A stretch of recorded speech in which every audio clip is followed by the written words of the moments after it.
A brother asked from Germany, Turkish brother. He wants to know when did Hazrat Masih Maud's message reach Turkey, and who was the first Ahmadi among the Turks? Right. So, are you going to give the answer to this question yourself? Huh? No? Why not? I don't know. You come from Turkey, and you should know it better. What was the name of that gentleman who translated the books in Turkish? Dr. Muhammad Jalal. Huh? Dr. Muhammad Jalal Shams. That's right. He is one of the earliest ones. But I think there were some Turks who became Ahmadis. But let me first wait for the translation, please. So, would you please name the gentleman whom I mentioned, who has done so much for the Jamaat, who translated many books, and he dedicated his life, practically all his life, for this purpose. What was the name of that gentleman? The old one, or the missionary? No, not the missionary. The old man who died only last year, I think. Yes. Shinasi Siber. Shinasi Siber. Shinasi Siber.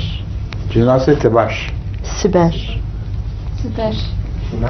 Siber. Tebash. Sebar. Seba. Shinasi Siber, late. Sebat. That's right. Mr. Sebat, huh? Siber. Sebash. With an R. With R. Siber.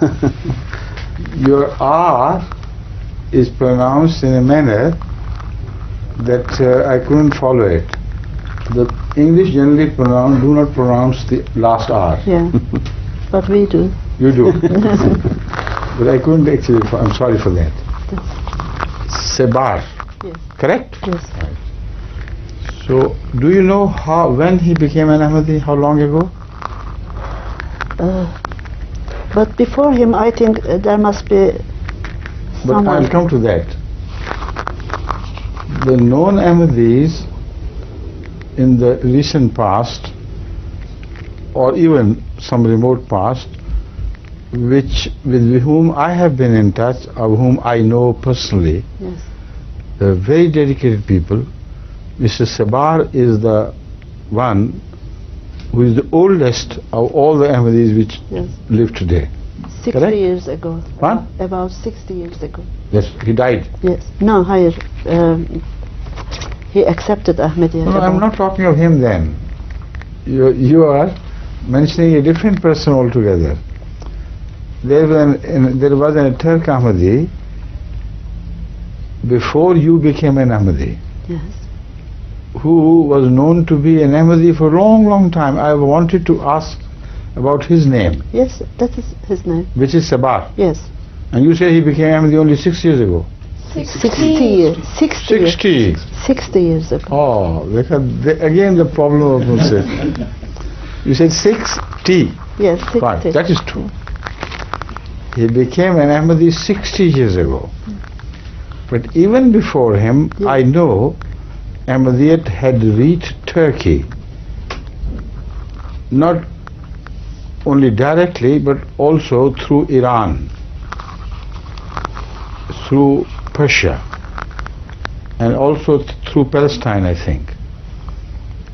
About the Persian contact of Turkish Ahmadis, we know definitely from an account of a British emissary who was a sort of moving ambassador of the British government in early 20s, or even I think before the 20s. He traveled to Afghanistan, to Iran, to Turkey and back, and he was not an Ahmadi. But in his accounts of his travel, he begins to mention Ahmadiyyat without knowing what it is. He says, when I met a Pasha from Turkey in Iran, he was a big Pasha and a very powerful man who had many following, who who had much following. He inquired from me where I was from. When I told him that I was from India, he inquired immediately, have you ever heard of Qadian, and have you ever heard of the Imam Mahdi having appeared? He said, no. He said, he has appeared. So when you return home, next time you come, bring me some of his books.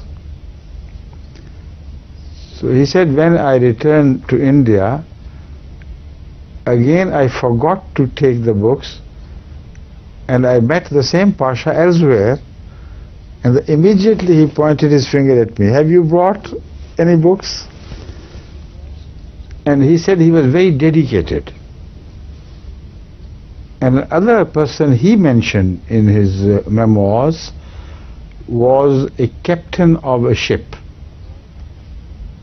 who was also a Turk. And he said, I met that captain and he was a very dedicated Ahmadi. So we know that before the end of the second decade of this century, Ahmadiyyat had definitely reached Turkish people, and some of them were big leaders in their community, and some were highly educated. Also, I know from my uncle's accounts, whose name was Sayyid Waliullah Shah Sahib,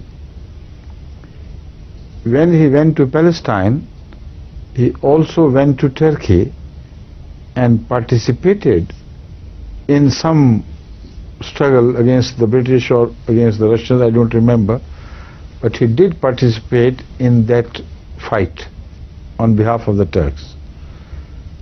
So he used to tell us very interesting stories of many Turkish saintly people, godly people having accepted Ahmadiyyat, and they were on the best of terms. But unfortunately he lost his memory because during that period he was imprisoned or something happened to him. Because of that intense suffering, he lost his memory. But he remembered Qadian.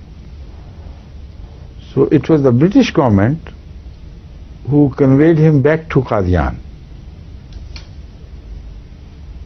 So his memory was a bit confused about those things. It came back gradually, but it was not very clear. So we know from these records that Ahmadiyyat had reached Turkey quite early after the turn of the century. Why did it not continue? I think many political factors intervened, and I'm stretching my memory to find out if there was a Turk Sahabi or not. Do you remember any? So out of my vague memories of these things, I have answered this question.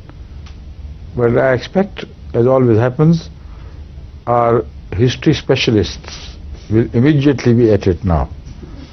The moment they hear it, they will send their team to the library and search everything upside down, and then send their report about the Ahmadiyyat in Turkey. Consolidated, dependable, authentic report.